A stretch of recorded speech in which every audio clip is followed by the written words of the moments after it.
Man, see as well. Let me know at any time during this call if my internet fucks up. It's going a wee bit wobbly now, but sure, it's all good. We'll just get you to repeat whatever it was that you said. But I just because I've moved out there and we've got a dodgy Wi-Fi connection where we live. So sometimes I have to come off this, quickly connect them before G and get back on. So just let me know if it gets dreadful. Like.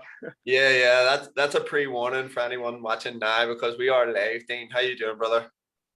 I'm all good, man. Thank you. How are you? Living the dream, dude. Absolutely living the dream. Gyms are back open. How's it been since you got back on the gym floor? Oh man, it's brilliant. Like brilliant. It's no brainer. Like you don't realize how much you miss something until it's took away from you. Like especially like over the last year, like whenever COVID and the lockdown kind of started, you know, the first 1 to 2 months was all right. You know, it was the big craze to like, you know, get systems work out at home, get everyone going, get everyone motivated. But there is only so long you can do that. Like, you know, there's only so long. Yeah. Would you you already had a bit of an online business going on anyway, didn't you? Yeah. It would have before COVID, it was probably like 50-50 maybe, close to it anyway. Sweet. But again, there's nothing like coaching on the gym floor, but it was good that you kind of had that head start where you were actually coaching people online. Because I'll be honest, like, you know, I done fuck all online beforehand, like, and I don't think it was I just preferred coaching in person, so I just kind of gravitated towards that. And I was like, holy shit, I gotta switch this shit to coaching online. Yeah, so that was a fun transition. But do you know what, man? Like, we still have a lot of people that are still coaching online with us that chose just to stay and do that, and it's like, okay, we got to keep serving people, don't we? Mm-hmm. No, that's the same with me. Like halfway, once the second lockdown ended, I was preparing to like get back into one-to-one, and like a lot of my clients enjoyed how the online stuff was going, right? Like a lot, like it's because I done such a good job to start to try and convince them, you know, that this is the way forward. Yeah, you know? They were like, no, this is our squads. We can stick with this. So trying to get back into one-to-one that way was kind of tough for people, especially that second lockdown. But like you said, you can't beat in-person coaching. Like you really can't. Like. No way. Dean, how long ago did you do your course at Elite? How long ago was that? 3 years ago? Was it? It was longer than 3 years ago. I think it's 5 years ago. Was it? Or 4 maybe? Holy shit! Time flies. Well, because I remember you. 2017 was it now? Yeah. Well, so you actually signed up when we were still in the old gym. So yeah, I was near 5 years ago. About 5 years, man. That's fucking flying, like. Jesus. Yeah, because I remember you actually come into the old gym. Because I know PJ was sort of dealing with you and stuff whenever you had just signed up. What were you doing before actually you signed up for the course? Well, I started the course like I was 17 when I started, like, you know, so it's just fresh out of school, man. Like, that's right. That's right. That's right. So, like, yeah. Just fresh out of school, like your typical like last year of school, just joined the gym, really enjoyed it. I was always smaller, like I played football all my life, and I was always that guy that just got like, you hit me with a shoulder, like that was it. I'm out. You know, I was like small, like. Right. So I just started gym, and then like from there, like I used to play golf quite frequently. Used to have so much different hobbies, but as soon as I joined the gym, it was like the head just all left. Like, you know, like I would slice something now, like someone's car would get put through if I tried to go and hit a golf ball. But left school, went straight to SRC and done sports. And then like at the time, like during them 2 to 3 years, I was in VO2 in Portadown, and like VO2 in Portadown, one of the best communities that, you know, you can be around. It's 100% what helped me get a start. The people in it, like before I even decided I wanted to do a course, all the coaches in it, the people that went to it, the people I started connecting with, like without me realizing it, it was just inspiring me down that road, you know, to go and do it. Gotcha. And then I was chatting with Gabby Cusack, he's a PT. Yeah, he done his course in Dublin. So he recommended me the Belfast one, and like straight 2 years out after SRC, I just jumped straight into it, straight down, just no holding back. Like, did you always know that you kind of wanted to move into fitness? because that's like 17's young to get started. And it's not like it Yeah. actually took, I was actually thinking about this here before we come on the call. It's not like it kind of took you a while to sort of figure things out and start getting clients on and whatever. Like you'd done your course and then you were straight out and you're straight into marketing and straight into selling. And it was like, do you know what I mean? Like, did you always sort of know Yeah. that was going to be the path? No, I really like not always. Like I was always passionate about sport. Like I was huge into football, like Right. huge. Not a day went by where I wasn't just completely occupied by football. Like Right. a diehard Arsenal supporter, but right now I couldn't tell you who. Like I couldn't even name 3 of their 11 lineup, right? So, but no, like I was actually doing like before I actually seriously got started in the gym and stuff. Like say the year before it, like I was in car mechanic. I was doing like mechanic Right. and SRC and stuff as well. And like that was kind of the route where I was going. I had a few apprenticeships there. But like as again, a massive part of the reason I did get driven down this route was the people that I was surrounded by. You know, if I wasn't in, you know, the gym atmosphere, if I wasn't in that community, I wouldn't have had the drive to be like, I love this, it's what I want to do. Like Gotcha, mate. mm, Was there like, was there anything, was there a deciding moment, or was it just like was there one defining moment where you said, right, I'm going to go for this? Or was it just like all we many moments, many occasions that kind of set the tone for what was ahead? I'd say it was all the way, there was no standout moment. It was just all the many things, like from just really enjoying working out to like, you know, the people that you like I met just in the gym, you know, like slowly but surely my friendship circle like changed like that within 6 months, you know, just Yeah. join the gym and like the people you meet, the people you're around, and the drive it gave me too, because I was never like it gave me vision too, like, you know, so it was just more all these wee stepping stones, Seed like every planted. workout, each all the progress, just yeah, it was just natural over time, like.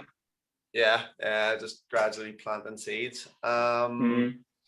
Before like, because I suppose you were surrounded by a lot of good people, right? And I generally find that, you know, people coming onto the course and stuff, they may have had good influences, and you'll always come across some bad influences. So there might have been people saying to you, right, you know, Dean, the fitness industry is too difficult. You know, everyone's a personal trainer now, and you hear all this here fucking shit, right? So I'm sure, as well as all the good influences there, you probably had some people who were like, no, don't do it. And I don't know, you might have, you might not have, but Oh man. if you did, what was the biggest thing that you were apprehensive about, you know, hearing before you actually get into the fitness industry? Man, yeah, like that's the reason why I said there is like the reason I actually drove them down this line was the people that I managed to be surrounded by when I joined the gym, because the people I was surrounded up previous to that, like they weren't positive, you know, they had that real frail mindset, you know, like Right. that, like I don't know, like people call it the NA mindset. I don't know what the fuck they want to call it, but you know, it's like they're just not like there's no ambition. And even like where I grew up as well, and like older friends that I always would have had, and even my own family, you know, like it's not a bad thing to say that they're not the best people to be around. Like it's actually a good thing if you can identify this family or Yeah, not, like, you know what I mean? yeah, Like, yeah. so yeah, like I had a lot of people, to be fair, at the start saying it's not the best way because I was doing mechanic and stuff, because had an apprenticeship on the way. My dad, he's your typical dad, like, so Right, okay. Get a trade, get a trade, man, dude. he calls the gym to keep fit, right? Like like Oh I'd be flat wow. out on the floor, right? I'd be coming back, I'm ready to go into my evening shift, and my dad's like, just drop the keep fit and go in a few hours and help me with this, would you? I'm like, I can't drop the keep fit. So yeah, man, it's like quite a lot, and then quite a lot of time, like most of the people that I was around, to be fair, at the very start, before I started, not that they were negative purposely, it's just how they are, it's their mindset. It's how they So perceive the world, and yeah, yeah. exactly. So once I started to like connect with other types of people and stuff, all through again the first gym that I joined, VO2, is just helped so much. Like That's hilarious about your dad. I don't keep fit. I know, It just yeah, reminds me of man. something my granny would say or something. Like, Sort all of, right, keep fit. that's all he says, like to keep fit, like. Oh god, that's hilarious. And it just goes to show you, you know, how much proximity has an effect on behavior. Mm. And as you say, you got surrounded by the right people. did you experience any pushback even after? Because, you know, like, is an absolute credit to you. Like, there's a guy, Patter Hughes. I don't know if you know Patter, but he done his course with us last year as well. And you two, off the top of my head, I would say, like going straight out of the course, you know, it's taken people a little while sometimes to kind of figure things out in the fitness industry. From 100%. straight off the top of my head, like you two went straight in, started taking action right away, you know, started making moves. Did you get some pushback from doing that early on? I'm sure you did. I'm sure you had. As in like setbacks? Not so much setbacks, more people saying, you know, probably who's Dean think he is, like he's only a kid, all this here sort of stuff. 100%. Yeah, big time. Like that's at the same thing as well. Like I have to remember, like I came in at 17 or 18 years old. Like I look back and I cringe at myself, like something shocking. But I even say, like I said to my girlfriend all the time, like I says, like I could be so much further on right now if I changed, like if I wasn't, you know, as I was. But it's all experience at the end of the day, and you go through it. But yeah, I suppose you do get people, like even the likes of, especially with the marketing yourself on social media, you know, that was, you know, me, like I remember doing my first Instagram story in like a live gym setting by, I was like, sweat was dripping down this forehead and all, like beetroot red, you know, looking around, making sure no one's in, and then you're all confident. So yeah, you would have had a lot of people for sure, like, and then especially from like older friendship groups and stuff like that, you know, it's not, but you just have to, you know, I was just immune to it more so. Do you know what, mate? Like, it takes balls and humility for you to go, fucking hell, what I was doing back in the day. Because we all say that. You're like, Jesus, what was I doing back in the day? And it takes humility to actually admit that, sorry, you know, being like, listen, it is what it is. But also at the same time, going, it's okay. You know, it's okay to fuck shit up, and I'm still going to keep on moving forward. Do you know what I mean? So again, that's an absolute credit to you, dude. 100%. What we were laughing about this here just before we come on. What was your fondest memory of the course? I think I know what it is, but you may have other memories or that can. I vaguely remember you lying on the floor after doing like prowler pushes on energy system. What was your fondest memory? Like that prowler push day, I was tasting bad. Like I was tasting blood in my mouth. Like I thought my mouth was bleeding. That's right. Like, swear to God, I thought I was tasting blood. Like I thought it was dying. But no, like other than that, I think Paddy, he's watching this live right now, and I remember telling Paddy that, like, because he was doing the course, and I was telling him like, "Fuck man, I got the fucking kidnapped me at 5 in the morning." Paddy Mahal. Right, okay. Paddy Mahal, right? So like, I fondest memory would be like, I can't even remember how it started. Like PJ texted me saying someone dropped out of a mentorship type thing, or like a mastermind meetup thing. Was I in? I'll do it, no bother. And I just assuming, right, we'll go to this wee office, get the boards out, and get the pens and papers out, and just take some notes, man. And then obviously on Voxer, it was Voxer. Got a chat in, being like, bring a gum shield. Meet up outside Hybrid at 5 in the morning. Don't look at any, don't talk, don't do nothing. And I was just like, what the fuck's going on here? Me, I forget, was it me? Dave Elwood there? Was he? Dave Elwood might have been there. Was David and Orchard then there as well? David Orchard, it was the three of us. And like, for what happened that day, like I was, I guess 17 or 18, like I was about 65 kilo at the time. These two units, by so beasts. This minivan just came flying around the corner. Van opened up. Did you have masks and all? Did you? Aye, fucking tighter hands, threw us into the back of the van at 5 in the morning, drove us around all over the place. I was like, what's going on here? Took us to the beach. Then made us walk out in the beach. We're like, couldn't see nothing, hands on each other's shoulders, walking down. I was like, fucking down to the edge of the beach. Fucking right. And then drew a big circle, and you have to wrestle each other out of the circle. You know, do what it takes to get there. It's like, I love that mindset. Like, but unreal. It's funny as hell me looking back, because like these two guys were about 100 kilo. I was just like, I'll try. I actually remember. I think it was you were trying to get Dave out of the circle at one stage. And I actually remember him just bear hugging you, lifting you up, and then just Man, I swear to God, see, looking back at that now, like, brilliant. Gareth McAvoy there as well? Was he there? Gareth, He might have been Gareth, yeah. Yeah, something tells me Gareth was there. Oh God. See, I just remember the two big units that lifted me out of the circle each time. That's all I remember, but funny. no, that was Sunday. We haven't done that shit in years. We'll have to do it, like, because I have a bunch of people on that mastermind now, and they haven't been privy to that stuff. Dave Elwood is still on there, still rocking it, but the rest of them haven't been privy to it. I know. There's highlight 100%, like. Class. Let's fast forward a wee bit, mate. So you got into powerlifting in a big way, didn't you? Yeah, naturally, yeah. Are you still powerlifting?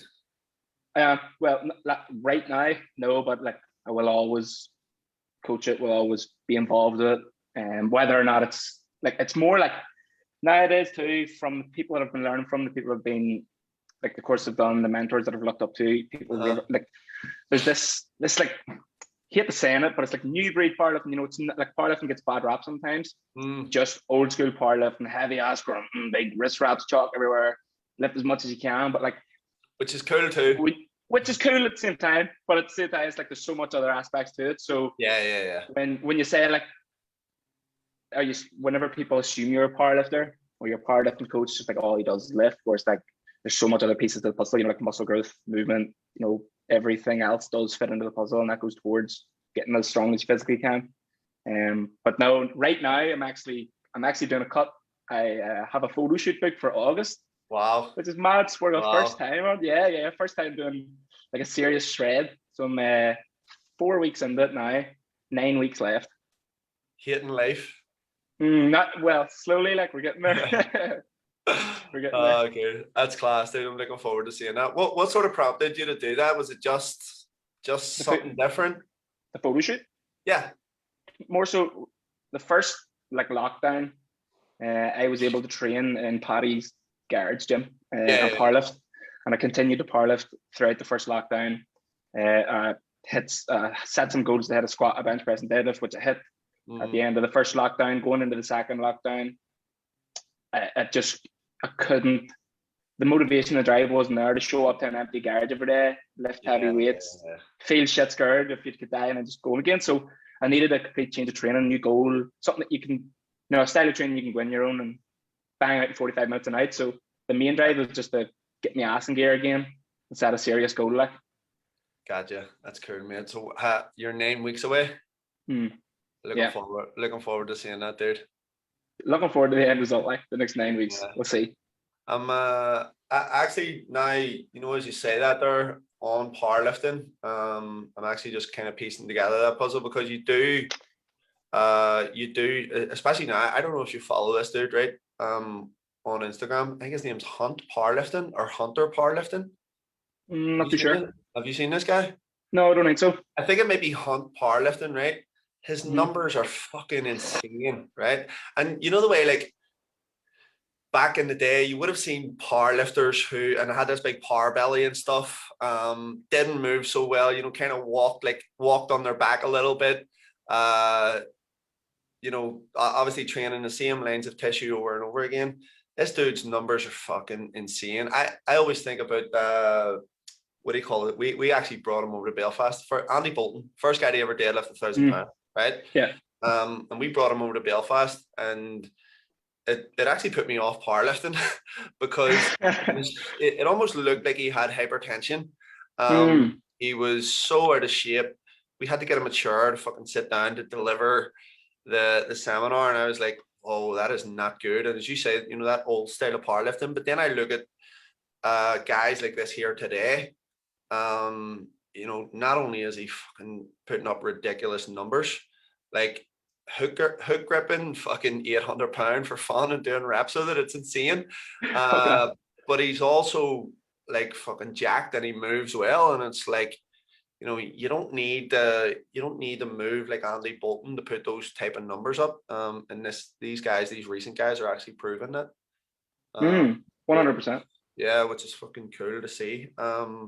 What was your after you left Elite, what was the biggest struggles that you come up against in the early days? And the biggest struggle, man, was just being young, which is like, it's just honestly like being young,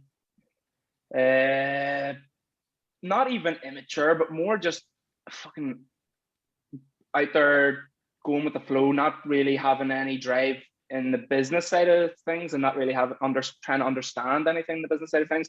I'm just thinking, I'll train Mikhail here, you know, Gotcha. just train up. I'll go and put photos up on Instagram and thinking the dog's balls here and there. So being young was probably the biggest. And looking back right now, and like kind of just having no head on me or structure coming out of it, it was probably the biggest struggle, because yeah, like it didn't really do much like until I started to realize what it takes to actually grow a business. Like, yeah, gotcha, mate. Gotcha. So the being young part, do you feel like people maybe didn't take it seriously, or was that just you kind of in your own mind thinking that, with like a bit of imposter syndrome going on? probably a bit of both, man.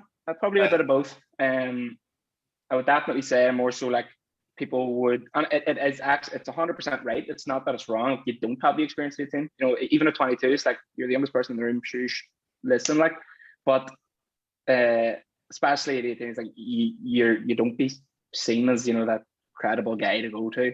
You know what I mean? It's like you don't really have that behind you. But I think that was more in my head at the time. Right. You know, Gotcha, man. Gotcha. Because at the same time as well, whenever I started, when we did that mastermind by yourself, like the whole kind of understanding which type of clients you attract, you know, a massive part of that is on your age. So a large part of my clients, the first, I'd say 12 to 18 months, they were all my age. They were all younger people. So like I didn't have issues there. You know, business did start off well in that regard. Nice. So it was more just learning curves flat out.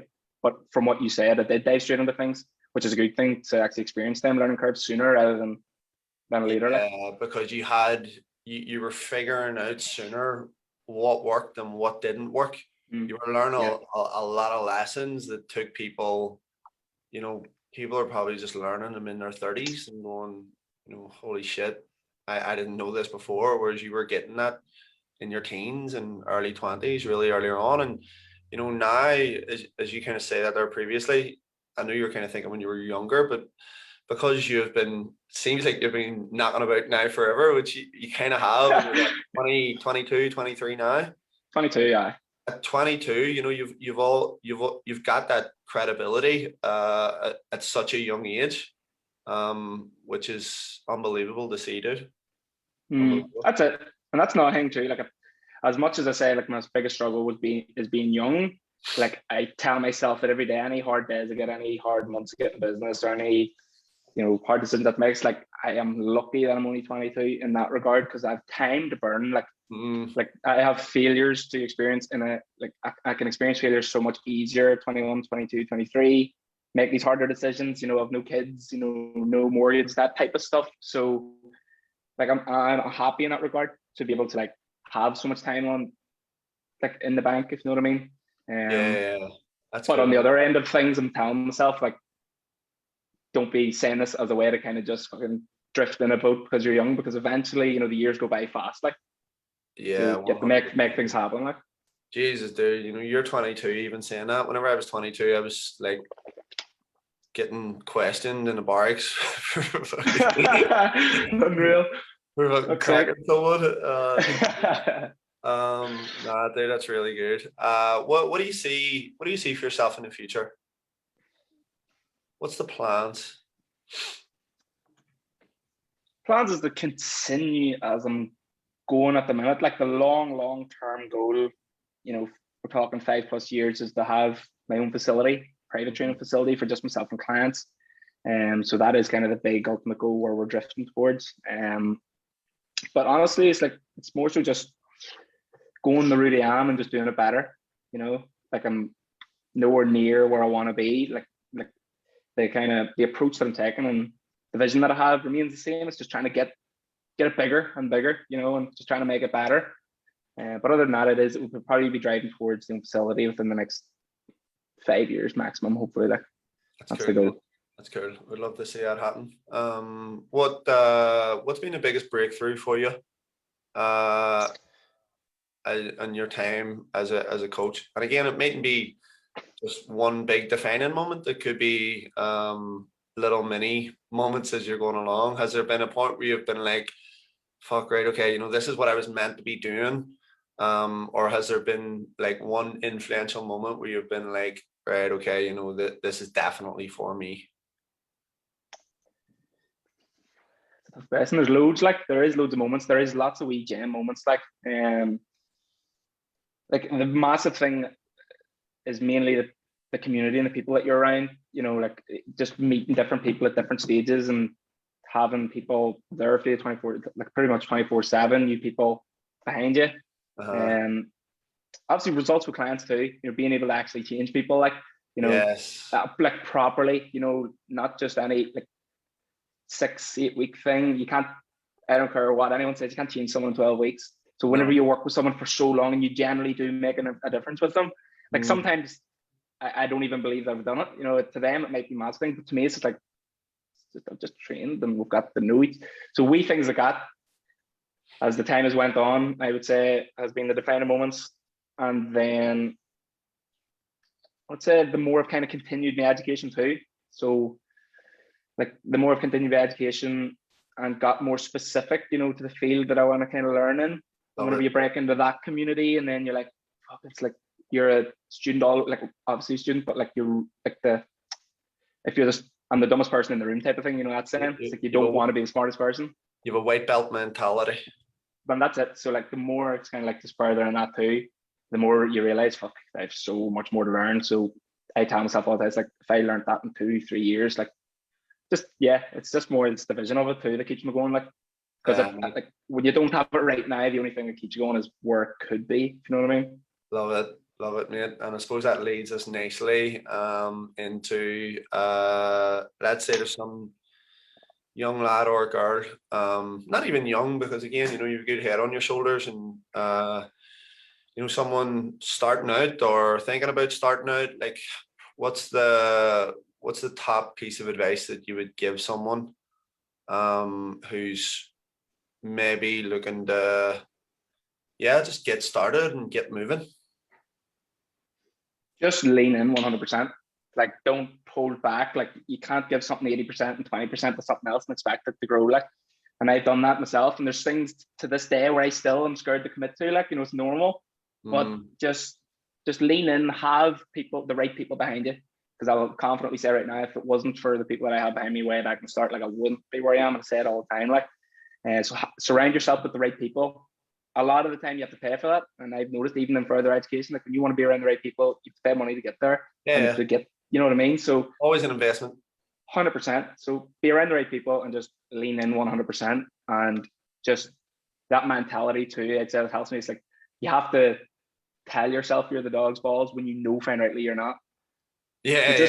Just back yourself up, lean into it, and embrace failures in your first few years, because I tell myself each failure is happy days, right? That's another one in the bag. There's another one here. That type of things. Stacking the failures. At some stage, something's bound to happen. Here's another one.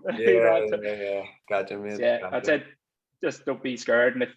And obviously, if you are, it's more just surround yourself with the right people. Once you surround yourself with the right people and you have a community of people behind you, that is 99% of the battle. Love it, man. Absolutely love that. Quality piece of advice. Final question. If there's anything that I should have asked you today but didn't, what would it have been? That's the toughest question, man. That's the toughest question of all day for everyone, isn't it?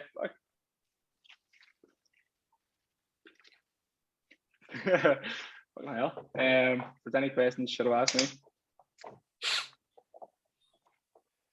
What food am I missing the most from my diet?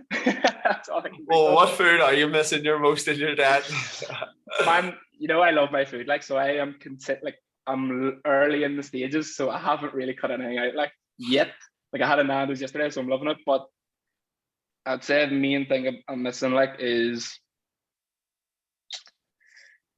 more freedom with food and quick junk. Sweets, crisps, chocolate, things like that where you can just sit and snack on whenever you don't realize it.